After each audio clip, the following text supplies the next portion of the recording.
وعلى آله وصحبه وسلم اللهم صل وسلم. Makanya kalau orang banyak baca sholawat itu kayaknya apapun yang dilakukan mudah gitu loh. Usaha baru gini ya wis mudah. Saya itu baru usaha itu kecil, saya itu pakai karung dulu cari rongsok. Tiba-tiba alhamdulillah di jalan ketemu orang, diajak ke rumahnya, mau sampean jadi pencari barang bekas, mau monggo jadi supplier pabrik, suruh cari barang-barang yang besar-besar. Itu kan pemulung rosak tuh, masa suruh ngirim barang ke pabrik. Itu Allah memberikan jalan. Sampai timbang cari di jalan seperti ini, cari aqua, cari apa wis, sampai datang saja ke pemulung besar, sampai kasih tahu harganya segini, sampai nanti antarkan ke pabrik harganya segini, dimodali. Itu loh, masya Allah. Sampai sekarang alhamdulillah, dari yang mulai hasilnya 10.000 sampai sekarang per hari itu insya Allah 100 sampai 50 juta per hari. Sepertinya makanya orang membaca sholat itu sebenarnya dipermudah sekali oleh Allah. Kenapa? Karena sudah dicintai. Allahumma sholli wa sallim wa barik ala sayyidina Muhammadin nuri dzati wa siri sari fi sairil asma'i wa shifati wa ala alihi wa sahbihi wa sallim. Allahumma sholli wa sallim wa barik ala sayyidina Muhammadin nuri dzati wa siri sari fi sairil asma'i wa shifati wa ala alihi wa sahbihi wa sallim.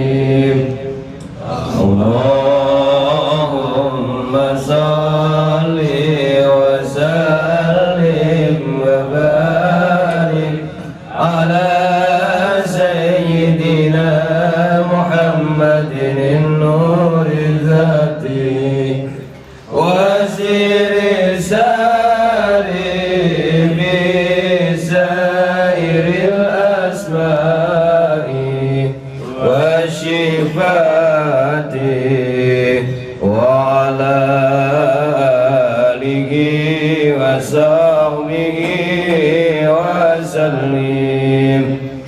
Allahumma sholli wa sallim wa barik ala sayyidina Muhammadin nuri dzati wa siri sari fi sairil asma'i wa sifati wa ala alihi wa sahbihi wa sallim.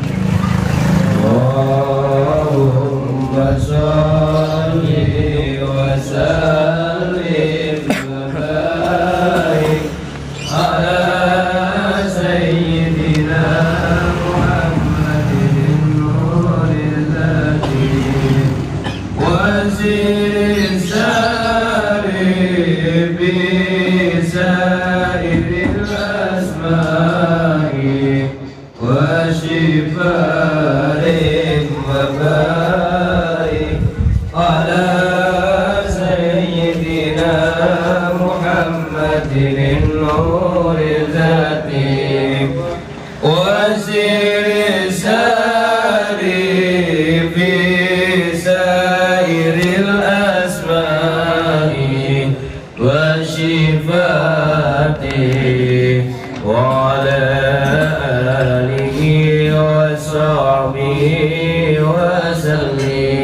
اللهم صل على محمد.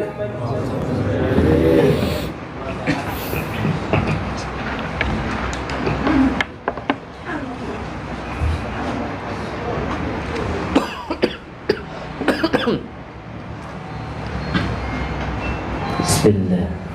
Bismillahirrahmanirrahim. Assalamualaikum warahmatullahi wabarakatuh.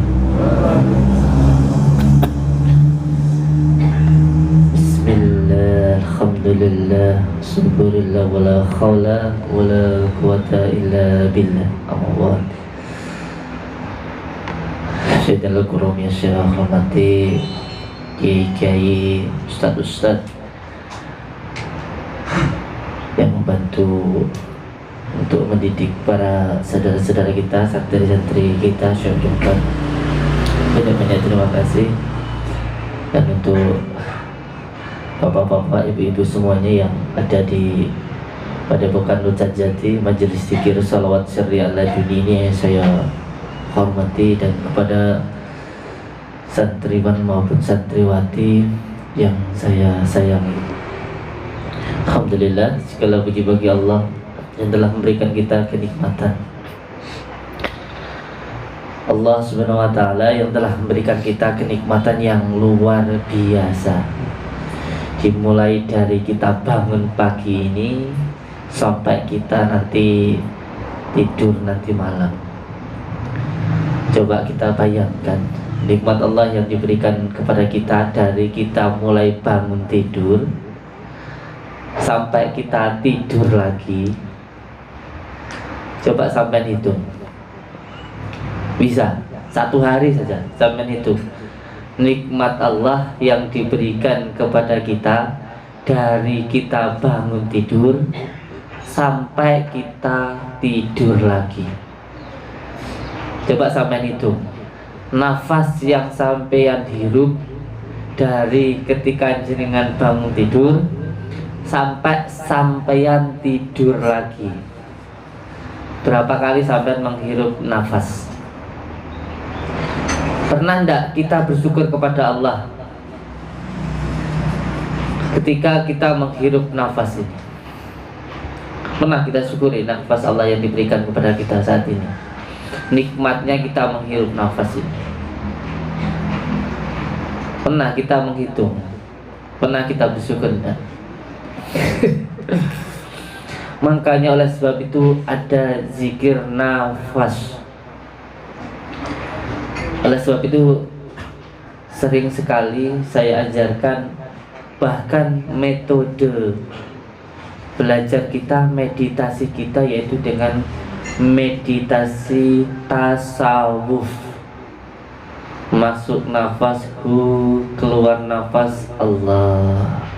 Masuk nafas hu, keluar nafas Allah. Tapi yang awal-awal Allah, Allah, Allah, Allah, Allah, Allah. Dan meditasi tasawuf ini tidak akan bisa dijalankan, tidak akan bisa diamalkan, tidak akan bisa kefutuh. Apa itu kefutuh? Tidak akan kebuka bila tidak diawali dengan syukur. Hanya orang yang bisa mengenali dirinya itu diawali dari bagaimana dia mensyukuri hidupnya, mengenali nafasnya, dan mengkaji di dalam dirinya itu dari nafas. Oleh sebab itu, untuk mengenali diri kita dimulai dari nafas. Tentunya yang sudah saya jelaskan beberapa hari yang lalu mungkin sudah paham tentang an-nafas, an-nafus, af'al, dan lain sebagainya. Tetapi ini secara umum saja bahwa terus dilakukan zikir nafas ini, atau yang sering kita sebut dengan sholat daim. Maka pernah enggak kita itu ketika bangun tidur sampai kita tidur lagi, kita hitung nikmat Allah yang diberikan kepada kita. Pernah enggak kita menghitung dari mulai kita bangun tidur sampai kita tidur lagi, apa yang kita lihat? Nikmat Allah yang berupa nikmat melihat ini. Mulai dari bangun tidur langsung melihat kanan kiri, alhamdulillah, tembok dan sebagainya. Tidak nabrak jalan sampean, alhamdulillah. Belum lagi sampean masuk baru bangun, terus ke dapur melihat istri, masya Allah. Setiap detik, setiap menit sampean coba hitung. Saya aja baru beberapa detik, berapa menit ini saya sudah melihat, masya Allah, luar biasa yang Allah berikan kepada saya. Pernah kita hitung nikmat Allah, nikmat melihat ini? Pernah? Oleh sebab itu ada zikir subhanallah. Dimulai kita dari nafas saja, dari apa yang kita nikmati, dari mata kita melihat, kita tidak bisa menghitung nikmat Allah. Lalu pernah tidak ketika kita bangun dari tidur dan sampai ketika kita tidur lagi, kita jenengan bayangkan, pernah kita bayangkan, banyak ilingnya apa banyak lupanya sama Allah? Banyak ilingnya apa banyak lupanya sama Allah? Paling inget loh waktu sholat toh, ingat Allah tuh loh kalau waktu sholat. Itu pun bagi yang ingat. Wong terkadang sholat saja masih lupa loh sama Allah. Sholat Allahu Akbar masih kelingan, wah pacarku ning endi? Wah iki mau jempuran kurung tak entah sih ke ujian. Waktu sholat saja tidak ingat sama Allah, apalagi waktu tidak sholat. Lah inilah. Oleh sebab itu mari sama-sama kita bersyukur kepada Allah dengan sebenar-benarnya syukur. Karena apa? Ketika kita bersyukur kepada Allah, sudah menjadi janji Allah, siapa yang bersyukur maka akan ditambahkan nikmat Allah kepada kita. Kalau janji Allah itu sudah pasti. Beda dengan janji pacar-pacar kita, mantan kita, itu beda. Janji Allah itu sudah pasti. Sholat itu hak prerogatifnya Allah, apakah itu diterima atau tidak. Puasa itu hak prerogatifnya ke Allah, apakah itu diterima atau tidak. Tetapi kalau satu, siapa yang bersyukur sudah pasti janji Allah akan ditambahkan, akan ditambahkan. Dan kalau orang hatinya bersyukur, maka jiwanya akan tenang. Dan kalau tenang, maka akan tentram. Kalau orang hidupnya tentram, maka dia akan sehat secara zahir maupun secara batin. Orang kalau hatinya tentram, maka akan sehat secara zahir maupun secara batin. Maka sampean kalau pengen sehat terus, harus terus bersyukur. Karena mayoritas penyakit itu munculnya karena hati. Penyebab utama orang sakit itu dari hati. Hati ini tidak terima, susah, gelisah. Itu karena hatinya tidak bersyukur. Kalau hatinya bersyukur, insya Allah jiwanya akan tentram dan akan sehat. Sudah enak benar jadi orang muslim itu. Dikasih susah bersabar, dikasih senang bersyukur.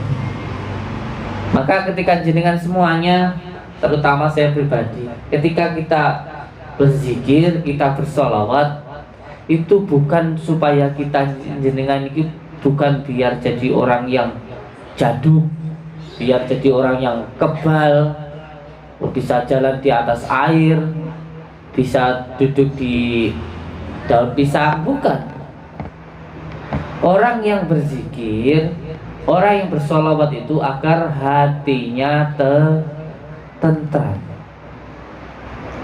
supaya hatinya tenang. Dia terima ing pandum. Apa itu terima ibadah? Menerima semua yang diberikan Allah dengan ikhlas. Jadi hatinya tentram sudah. Enak dengan hatinya sudah. Seperti huruf alif itu dia. Tidak goyah dengan semua hal yang di luar dari dirinya. Sudah hatinya tentram saja, tenang saja. Tenang saja itu. Sudah orang seperti ini. Jadi orang berzikir itu agar hatinya tentram. Insya Allah dia akan mencintai semua makhluk. Dia tidak akan goyah. Orang seperti ini tidak akan bisa dimusuhi. Jadi orang seperti ini tidak akan bisa dimusuhi. Benar-benar orang yang sakti. Orang seperti ini dia tidak akan bisa dimusuhi, tidak akan bisa dihina, tidak akan bisa dicela. Jadi orang yang sakti itu orang yang bukan orang yang bisa mengalahkan musuhnya, bukan. Karena musuh yang paling besar itu ada di dalam diri kita. Jadi dia tidak akan bisa dimusuhi. Dihina dia tidak akan marah. Dicela pun juga tidak akan marah. Jadi tanda-tandanya ketika amalan itu sudah manjing di dalam diri panjenengan, itu sudah terasa tentram, terasa senang, mencintai kepada semua makhluk. Dihina tidak akan marah, dicaci tidak akan sakit hati, tidak akan bisa dimusuhi. Ini baru benar-benar orang yang sakti. Jadi mari sama-sama kita bersyukur kepada Allah dengan sebenar-benarnya syukur. InsyaAllah semuanya akan terasa nikmat. Semuanya akan terasa nikmat. Ini akan saya jabarkan. Ini rahasia pribadi. Jangan ngomong sama siapa-siapa. Ini rahasia saya. Saya kasih suatu amalan. Salah satu cara yang saya amalkan. Amalan ini saya dapatkan dari Abbas Suyuti Al-Ghazali, Cepu, Jawa Tengah. Amalan ini saya dapatkan dari beliau, Abbas Suyuti Al-Ghazali, Cepu, Jawa Tengah, Ketua KHOS Pagan Nusa. Amalan ini insyaallah sudah saya amalkan dan sudah saya rasakan. Jadi saya mengijazahkan sesuatu hal yang sudah saya amalkan. Insyaallah yang saya ijazahkan kepada dengan semua yang sudah saya rasakan. Amalan ini adalah amalan yang sangat mustajab insyaallah. Dan apabila diamalkan insyaallah, dan apabila panjenengan amalkan insyaallah, selama belum sampai 41 hari insyaallah akan dikabulkan oleh Allah. Saya ijazahkan kepada jenengan, tapi jangan ngomong-ngomong sama orang. Khusus buat panjenengan saja. Panjenengan ya semuanya berarti ya sejak jadi rahasia. Diamalkan dengan istiqomah. Dan alhamdulillah saat ini yang menjadi kewajiban utama untuk para santri. Ini adalah kewajiban yang pertama dan yang utama untuk saudara-saudaraku yang berada di tempat ini. Ini adalah amalan yang utama. Ini saya beberkan, saya dunungkan, biar panjenengan ngerti, biar jenengan jelas. Kenapa toh kok disuruh mengamalkan ini di tempat ini gitu? Biar sampean paham. Karena amalan ini yang saya amalkan sudah selama 15 tahun. Amalan ini insya Allah sudah saya amalkan selama 15 tahun.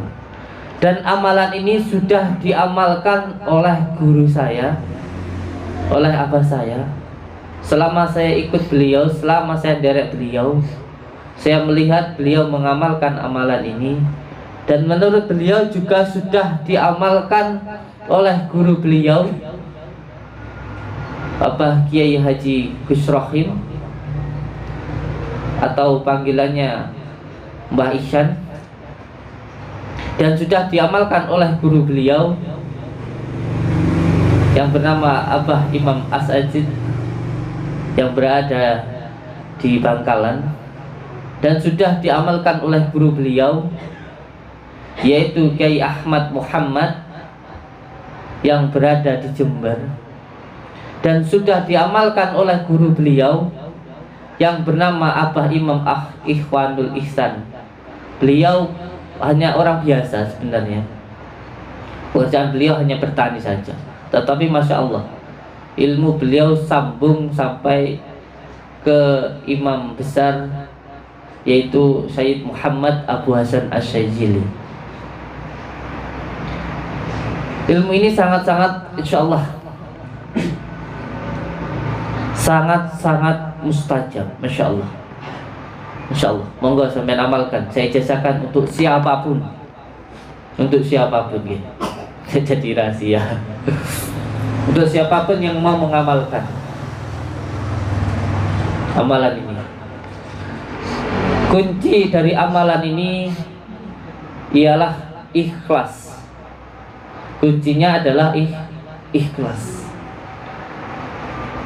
Coba sekali-kali ketika jenengan berzikir, ketika jenengan bertahlil, bersolawat, jangan mengharapkan apapun.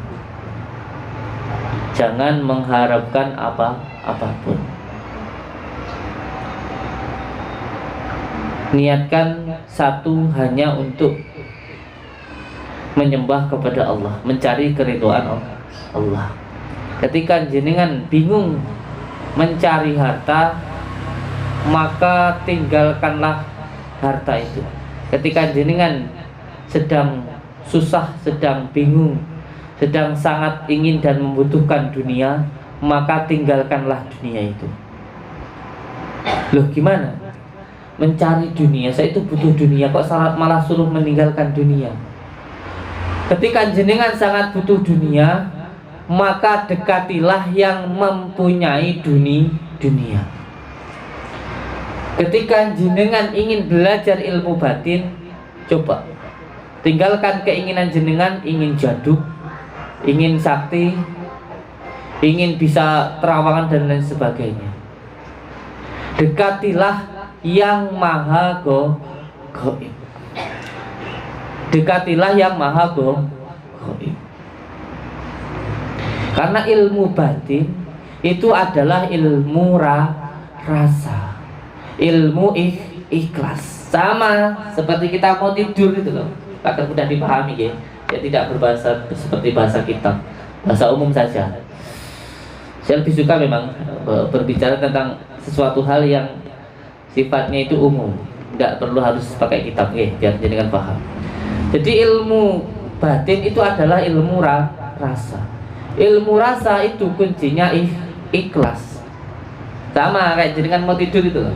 Ketika jenengan mau tidur, kalau jenengan itu terlalu mengharapkan pengen dang tidur, malah tidak dang tidur. Allahumma shalli ala Muhammad wa ala ali sayyidina Muhammad. Sedang ajan, matikan dulu sudah. Matikan dulu dong.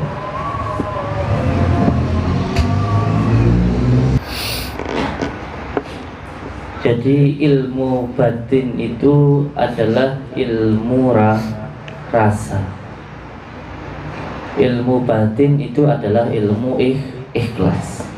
Seperti halnya ketika jenengan mau tidur, itu kita nggak pernah tahu kapan kita itu tidur. Coba sampean tahu tidur, coba nanti malam tidur jam berapa, tidak akan tahu. Jenengan hanya berusaha untuk berbaring, menenangkan pikirannya tenang, dan setelah itu nanti sampean akan tertidur, insyaallah. Dan orang tidur itu tidak bisa Orang yang tidur itu tidak akan bisa. Ini saya, mohon maaf saya bawa, dimatikan saja. Orang yang ingin tidur itu kalau terlalu mengharapkan akan cepat tidur, malah nggak tidur. Mau tidur kok dang turun, kapan aku turun, malah nggak turun sampean. Tapi kalau sampean lepaskan saja semuanya, pasrahkan kepada Allah, sudah santai ya sampean tidur. Orang meminta kepada Allah, orang belajar ilmu batin juga seperti itu. Apalagi yang mau belajar terawangan, Masya Allah. Yang mau terawangan kok pengen belajar terawangan, kok terbawa hawa nafsu, ya tidak akan pernah bisa. Tapi kalau hati hanya berzikir kepada Allah, nanti hatinya bersih, insya Allah basirahnya terbuka. Basirahnya terbuka, insya Allah. Jangan terlalu bernafsu, nanti malah jadinya bukan basirahnya yang terbuka. Ini hati-hati. Terkadang seorang bisa melihat jin itu bukan karena dia mampu melihat jin, tetapi karena memang jin itu ada di dalam dirinya. Ini hati-hati. Yang berzikir tetapi dengan hawa nafsu, nanti bukan mampu melihat jin karena ilmunya, karena basirahnya, tetapi karena memang jin itu ada di dalam dirinya. Jadi seperti orang indigo itu, anak-anak indigo itu, jangan dibilang kalau anak indigo itu kelebihan, itu penyakit. Itu sering kita buktikan di sini, yang bisanya ruqyah itu. Yang anaknya sering marah-marah sendiri, kadang ketakutan. Itu penyakit, bukan kelebihan. Jadi orang mampu melihat jin itu ada dua. Yang pertama karena memang jin itu ada di dalam dirinya. Wis nesuan, keweden, bingung, was-was. Itu karena memang jin ada di dalam dirinya. Hati-hati yang berzikir dengan hawa nafsu, nanti ada jin yang masuk. Dan yang kedua mampu melihat jin karena basirahnya. Karena jenengan itu sebenarnya mandinya doa, mustajabnya doa itu bukan dari amalan yang kita amalkan, bukan karena puasa kita yang 41 hari, yang sudah berjalan 2 tahun, bahkan nanti yang sudah ditargetkan 5 tahun. Bukan dari amalannya, bukan dari riyadhahnya, bukan dari bacaannya, bukan. Karena bacaan itu adalah perjalanannya. Itu adalah cara untuk membersihkan hati kita. Makanya poso. Poso itu apa? Ngeposnya rasa. Supaya rasa kita, makanya kalau kita lapar, biar kita bisa merasakan susahnya orang yang lapar. Agar hati kita tersambung, agar hati kita bersih, agar rasa kita bisa dibimbing oleh Allah, hingga gerak langkah kita adalah gerak batin kita. Jadi amalan ini bukan tujuannya. Jadi bukan kita itu mandi ngobatin orang, itu bukan. Kita itu bisa ini bisa itu karena amalan ini, karena amalan itu, karena melakukan puasa ini, puasa gantung, puasa pendem, bukan itu. Itu adalah jalannya. Seperti HP ini loh. Ketika saya mau menuju ke jenengan, saya telepon jenengan. Lah, caranya, amalannya ini dengan HP ini. Ini cuma cara. Puasanya, ibaritanya itu hanya cara supaya saya bisa dekat dengan jenengan. Kalau sudah dekat, ya sudah mesra, HP-nya tak taruh. Sampai dari Jakarta telepon ke saya, "Kamu saya mau silaturahmi ke tempat jenengan." "Oh, nggih, monggo." Ya, caranya pakai HP ini, telepon ke saya ya. Ini jalannya, caranya. Tetapi kalau sudah sampai, kita sudah mesra, HP-nya ditaruh. Nanti kalau agak jauh lagi, ya kita puasa lagi. Telepon lagi kalau sudah pulang, kalau punya rasa agak jauh, telepon lagi. Kalau sudah dekat sudah. HP ini puasa kita, amalan kita, ini adalah jalan kita. Jadi jangan bangga. Jangan bangga dengan puasa kita, dengan wiridan kita setiap malam, itu jangan bangga. Jangan bangga dengan HP-nya. HP-nya bagus, kalau tidak tersambung telepon saya, buat HP-nya harga yang 20 juta, tapi telepon saya nggak nyambung, buat apa? Buat apa saya telepon ke jenengan pakai HP yang mahal, tetapi nggak tersambung? Mending pakai HP yang kecil, yang HP cumplung, yang ada kameranya tapi sambung. Karena keikhlasan. Maka oleh sebab itu, untuk santri-santri semuanya, ada yang berpuasa sampai 41 hari, ada yang berpuasa sampai 12 tahun, tetapi tidak pernah kefutu hatinya, tidak pernah kebuka dengan Allah, karena hatinya masih ada hawa nafsu, masih merasa bisa, saya ini siapa. Jadi tidak bisa membedakan mana itu karpe rasa sama rasane karep. Ketika kita berpuasa, itu supaya kita bisa membedakan mana karpe rasa, mana rasane karep. Karena kalau rasa itu datangnya hanya dari Allah. Kita itu ketempatan rumongso. Manusia itu ketempatannya rumongso. Kalau rasa itu hak prerogatifnya Allah. Oleh sebab itu, kita harus bisa menekan rumongso. Oleh sebab itu, kita diajarkan untuk menekan poso, menekan keinginan-keinginan kita. Karena apa?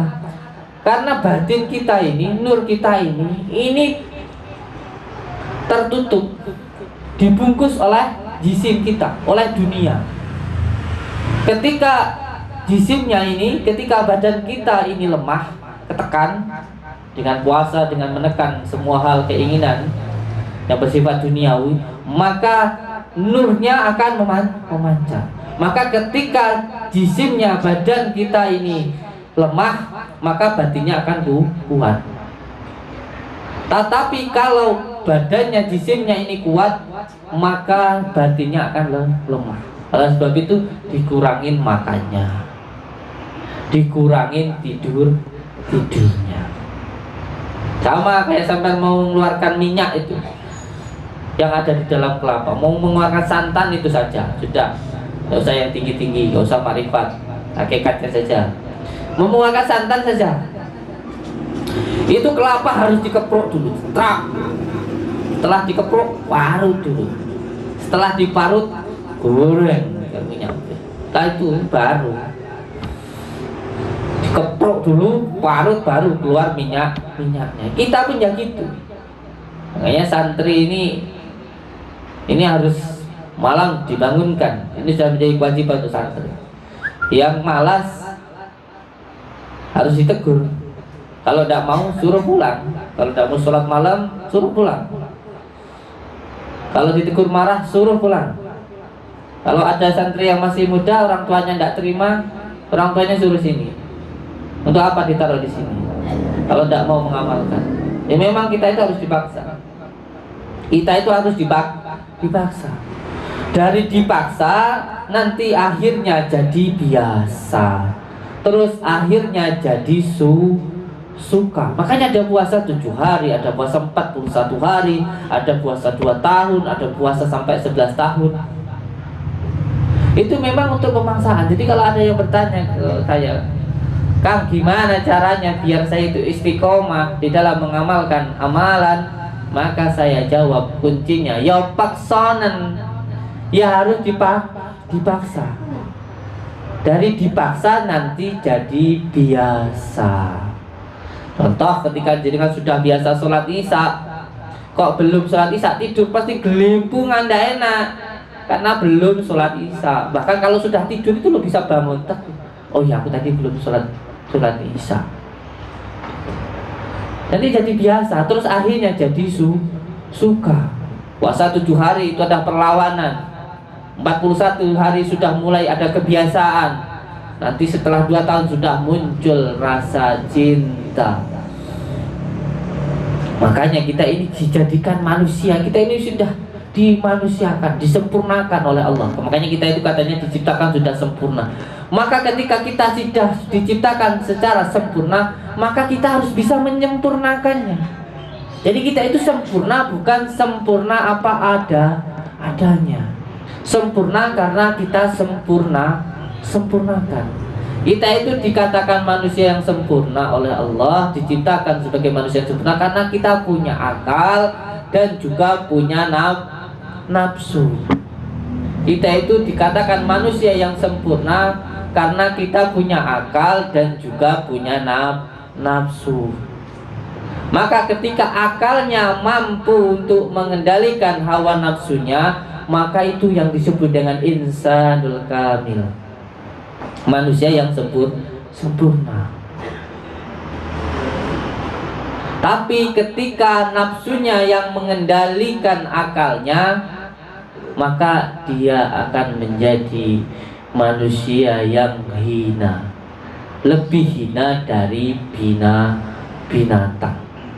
Karena kalau binatang itu hanya diberikan nafsu, tetapi tidak diberikan akal. Sedangkan malaikat diberikan akal tetapi tidak diberikan nafsu. Sedangkan kita manusia diberikan akal juga diberikan nafsu. Maka ketika akalnya mampu mengendalikan nafsunya, dia lebih sempurna daripada malaikat. Tetapi kalau nafsunya yang mengendalikan akalnya, maka dia akan lebih hina dari binatang. Ada yang bertanya ke saya, Kang, gimana caranya supaya saya itu bisa mengendalikan hawa nafsu? Ya harus dipaksa dengan cara berpuasa, zikir. Dengan cara berpuasa dan berzikir. Wah Kang, saya pengen nafsu saya dihilangkan. Gimana caranya? Mati. Cara menghilangkan nafsu itu ya hanya dengan cara satu, mati. Karena kalau orang hidup itu nggak akan namanya nggak punya nafsu. Orang hidup itu pasti punya nafsu. Mulai sampai lahir itu sudah punya nafsu, sudah punya marah, lahir harus nangis, jengkel, punya nafsu. Karena kalau orang punya nafas, hawa nih udara gitu. Ini kalau orang masih punya nafas, ini ya punya nafsu. Ya kalau pasti punya nafas, ya pasti punya nafsu.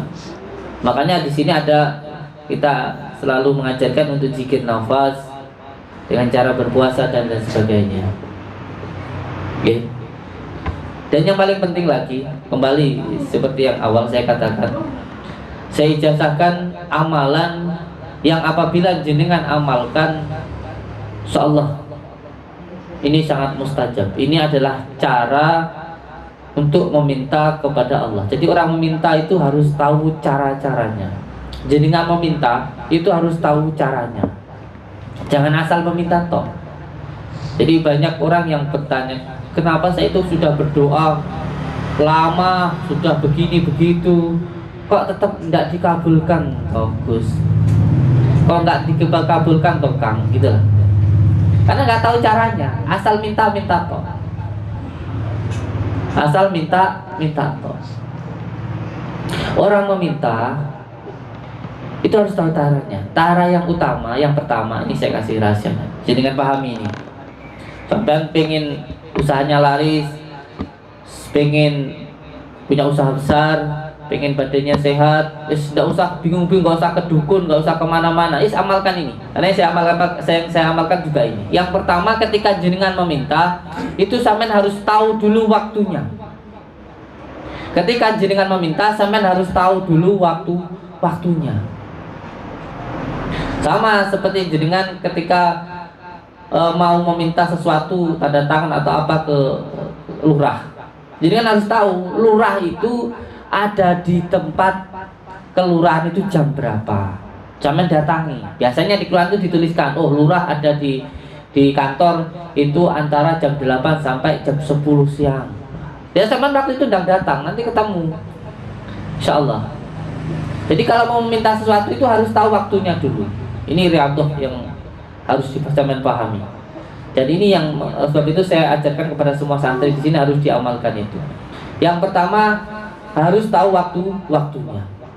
Nah, kalau ke kelurahan tadi waktunya jam 8 sampai jam 10, maka kalau jenengan meminta kepada Allah sudah dituliskan di dalam Al-Qur'an bahwa ketika meminta waktu kepada Allah yang paling baik yaitu waktu malam.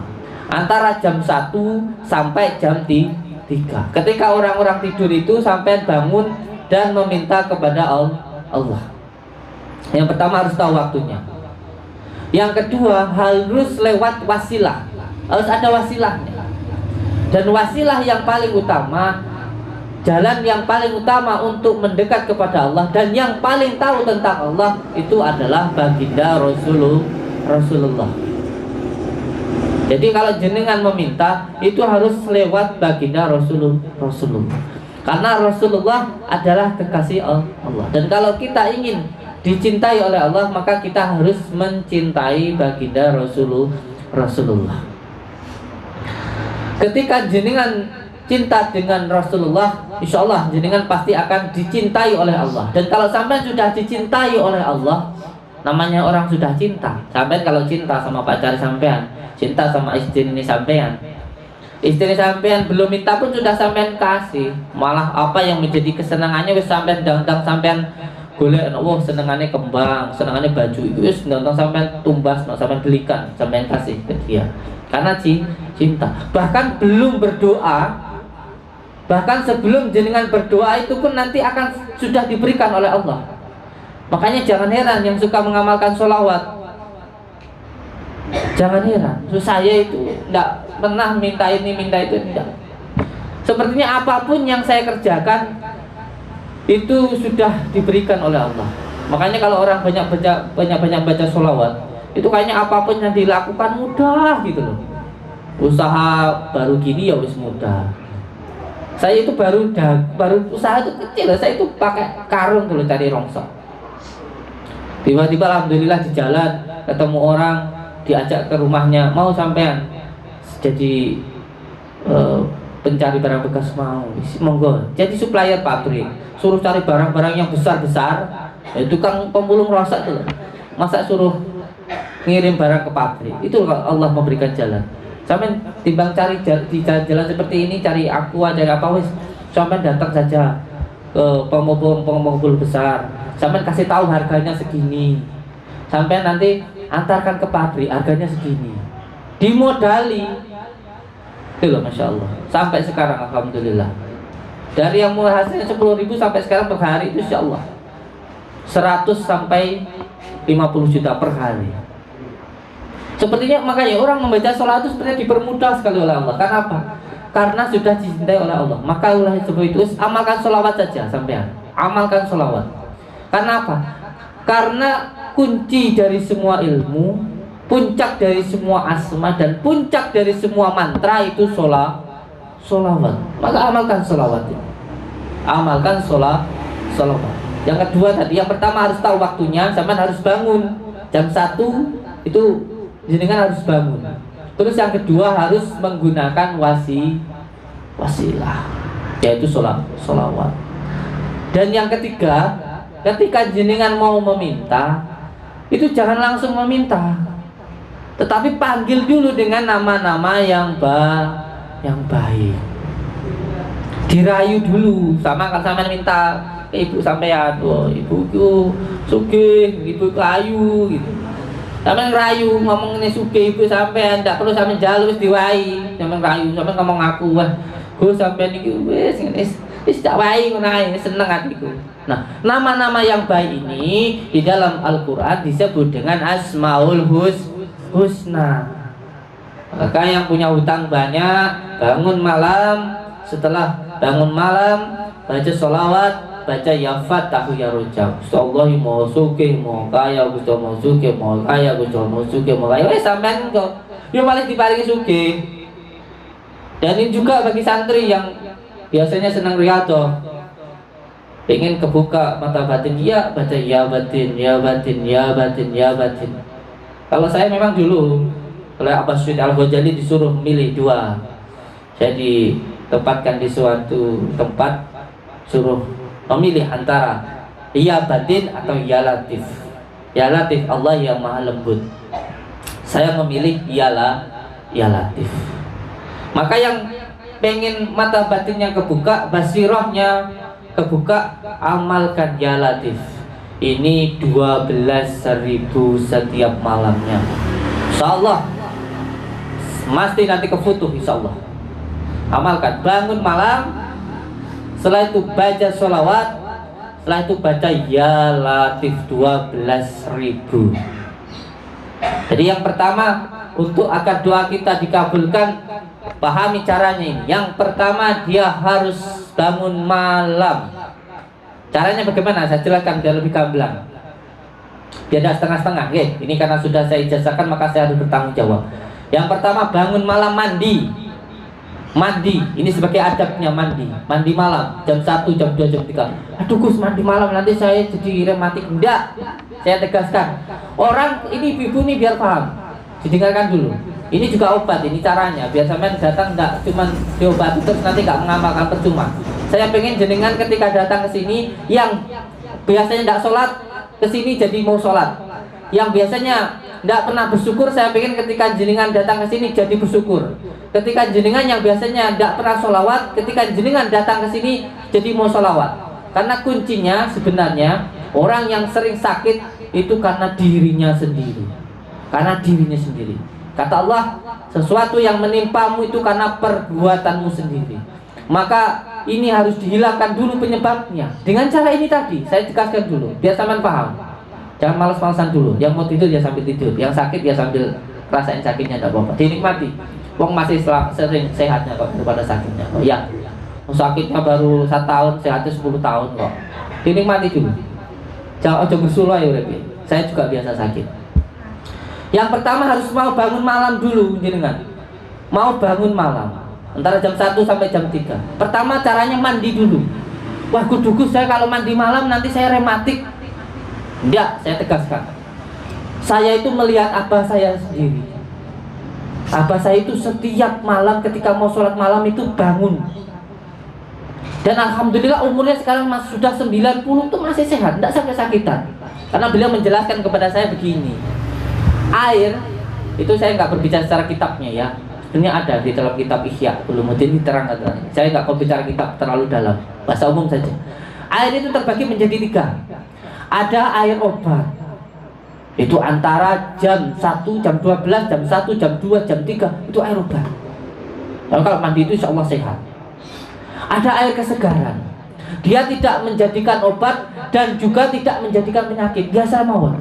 Itu antara jam 4 sampai jam 4. Jam 4 pagi sampai jam 4 sore itu air kesegaran. Biasa. Tidak menimbulkan obat, tidak menimbulkan penyakit. Ada air penyakit.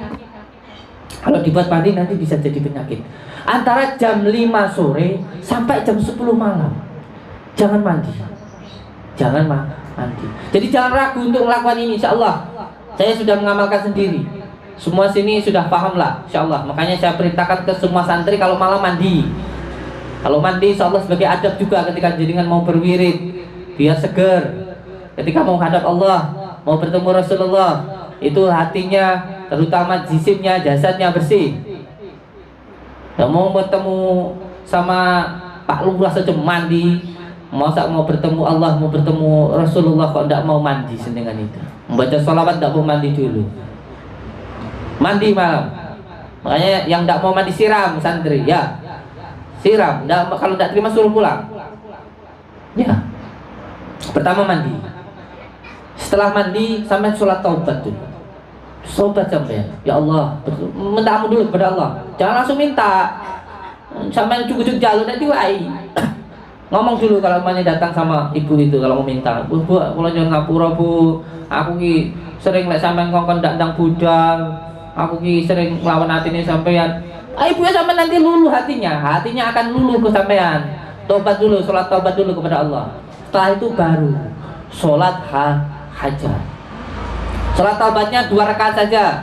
Rakaat terakhir, sujud terakhir baca la ilaha illa anta subhana inni kuntu minadh dhalimin, dibaca. Dibaca kalau saya 12.000.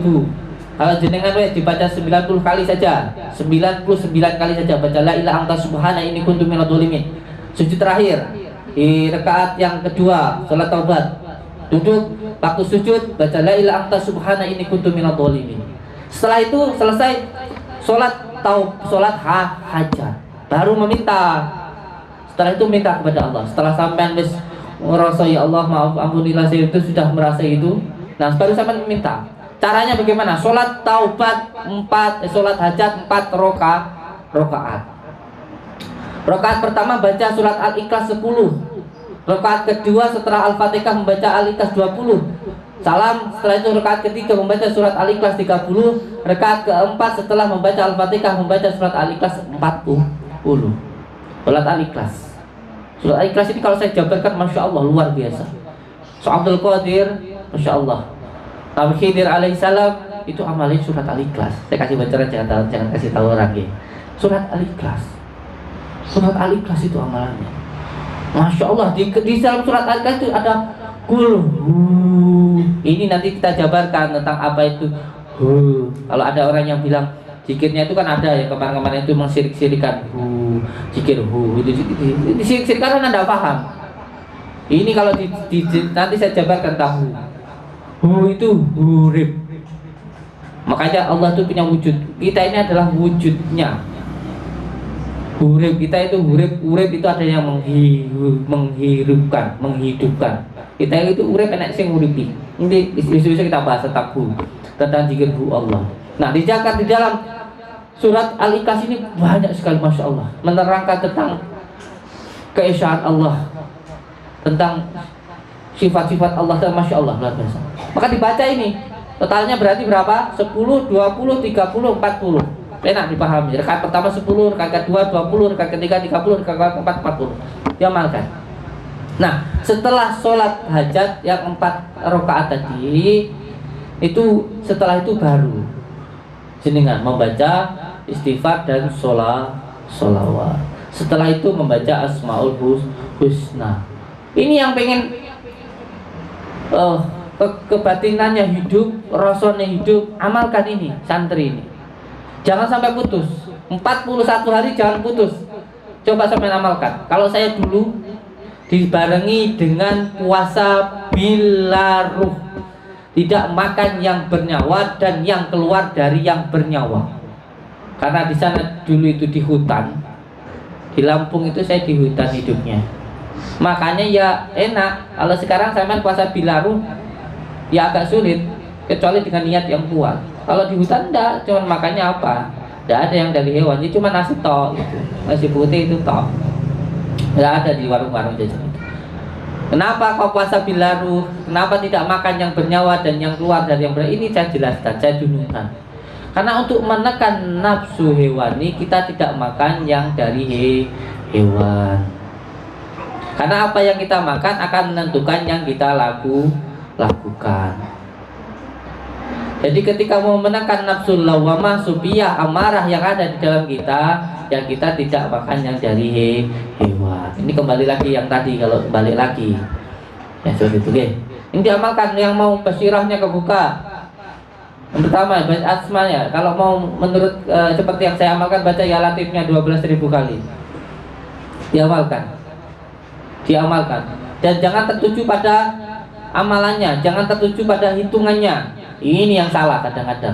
Orang tidak akan pernah sampai ini kalau selalu jadi radang mari gitu. Ini bukan ya latif, bukan menyebut asma Allah yang maha lembut, itu enggak. Nanti malah hati sama pikirannya tidak sinkron, tidak selaras. Namun radang mari. Jangan dihitung-hitung yang 12.000 itu. Jangan dihitung-hitung. Nanti ini yang bikin tidak sampai, ini yang bikin lama nggak kefutuh itu karena apa? Dikasih wiritan yang lama biar sampai ke dalam hatinya, biar sampai ke dalam rasanya. Dikasih amalan yang buahnya biar sampai ke dalam hatinya, malah yang dituju hitungannya. Wes radang mari. Hitungan itu orang mari.